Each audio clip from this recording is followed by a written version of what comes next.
Today for Devotions with Daniella, we are reading from Daniella's book, Uncultured, about growing up in the Children of God religious cult before going into the cult of the U.S. Army. You can get signed copies attached here. This is part 1, The Family. Chapter 1, Spare the Rod, Spoil the Child. Petropolis, Brazil, 1993. From the end of the spanking line, I could see the paddle in Uncle Zephaniah's hands. The oldest kids, the 12 and 13-year-olds, stood at the front. At 5, I was the youngest and would take my punishment last. This was the worst. Not only did you have the longest wait, but you endured it alone. Just you, an adult, and a paddle. We stood single file in the center of our dorm room, a room full of rough-hewn bunk beds stacked 3 levels high, yellowed sheets covering thin pieces of foam, pretending to be mattresses. Bare light bulbs hanging from the ceiling. I felt the familiar fear creep over me. Don't make a sound. Don't look up. Don't let anyone see you shaking. Then it started. I kept my eyes on the floor, but I could still hear the smacking sound so loud. The thick, unbending slab of wood striking the skin of bare bottoms. We all knew not to cry, because that would earn us more swats. So we kept our pain silent, our whimpers as tiny as possible. The older kids were better at controlling their tears. Usually, the crying didn't start until the younger children's turns. Suddenly, a high-pitched shriek bounced off the tile and filled every crevice. Who's doing that? I wondered. They needed to stop. Somebody needed to make them stop. Everybody knows you aren't allowed to cry like that. The other kids started turning around in line. Everyone looked at me.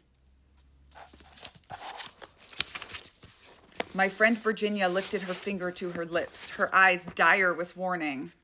But I couldn't stop. The sounds burnt my throat, hurt my ears. I knew I was in trouble, but I didn't understand why. The injustice of it all bubbled up inside of me. This isn't fair, flashed through my mind, a thought that I knew, if spoken out loud, would earn me even worse punishment. Through my sobs, I remembered the fear I felt when I had woken up a few minutes earlier from a sound sleep on my trundle bed. My frizzy, dirty blonde hair had come loose from my braid, and I didn't want to be chastised by the aunties for messiness. Nap time could be dangerous.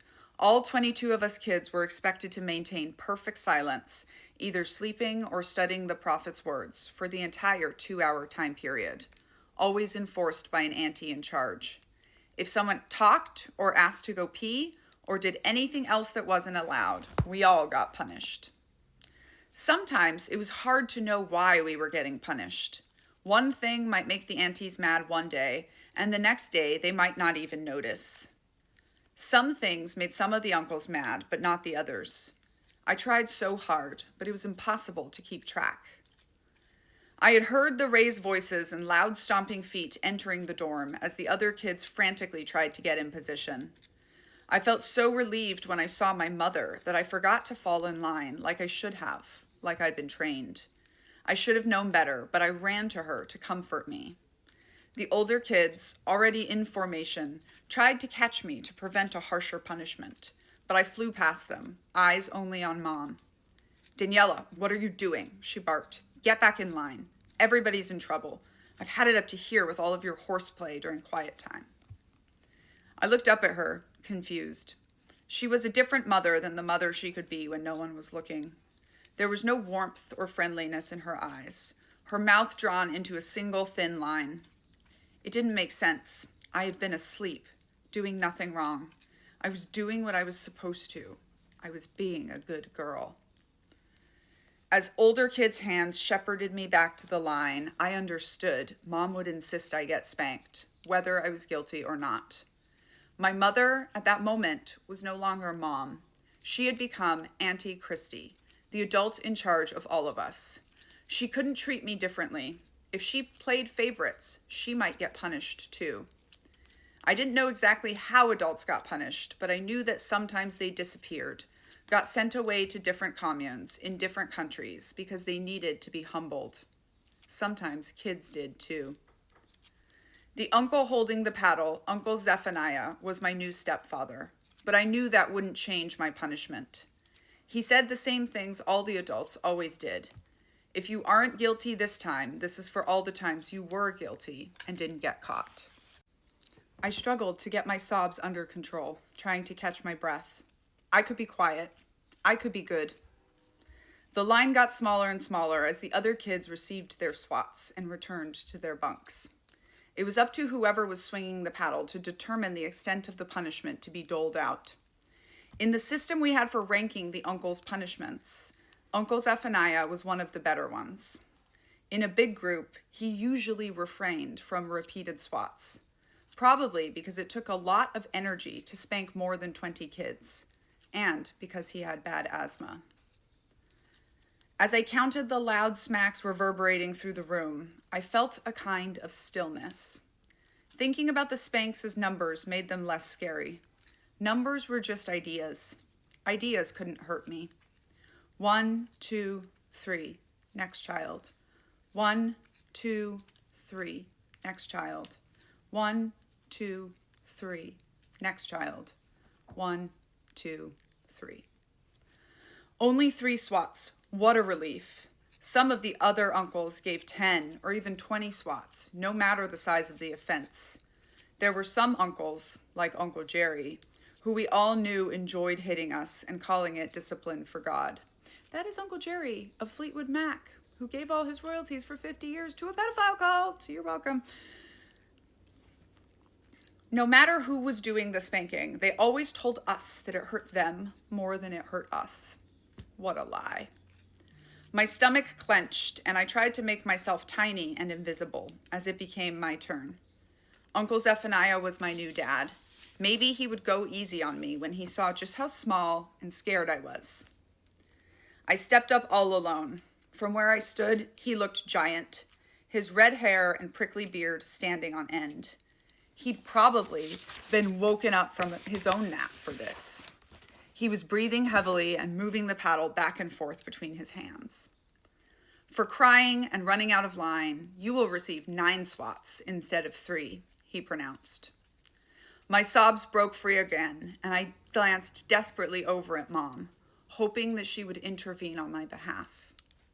I was being a good girl, I tried to tell her with my eyes. I don't deserve to be hit 9 times. But she didn't move. She was not my mother, I remembered. She was Auntie Christie. And Uncle Zephaniah was not my new dad.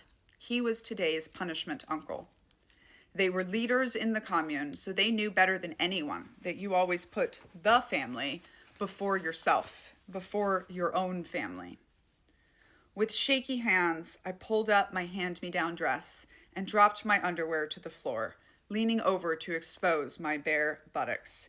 And if you haven't realized yet that spanking is schmexual abuse, it's time for that. Uncle Zephaniah was wheezing, sticky, and covered in sweat. Even just 3 swats had been hard work for him. I held my breath and braced for what was coming. With the pain of every swat came something else, something stronger.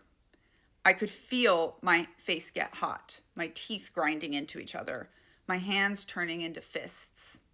This isn't fair, I thought, anger surging through my body. I will never forgive him. I'll never forgive any of them. And I didn't. This was wrong. Even though I was the one getting punished, somewhere deep inside, I suspected the wrong thing wasn't me. When it was over, I stood up, pulling my underwear back into place before forcing myself to move forward, to hug and thank Uncle Zephaniah for the discipline, the way each of us had been programmed, the way each child had performed before me. He exited the room in silence, each of us having returned to our beds. Only a few muffled sobs came from the scattered pillows and mattresses on the floor. Back to nap time, just another day in the children of God. You can also hear me read the whole thing wherever you get your audiobooks, and it's also on Spotify if you've premium if you are a subscriber.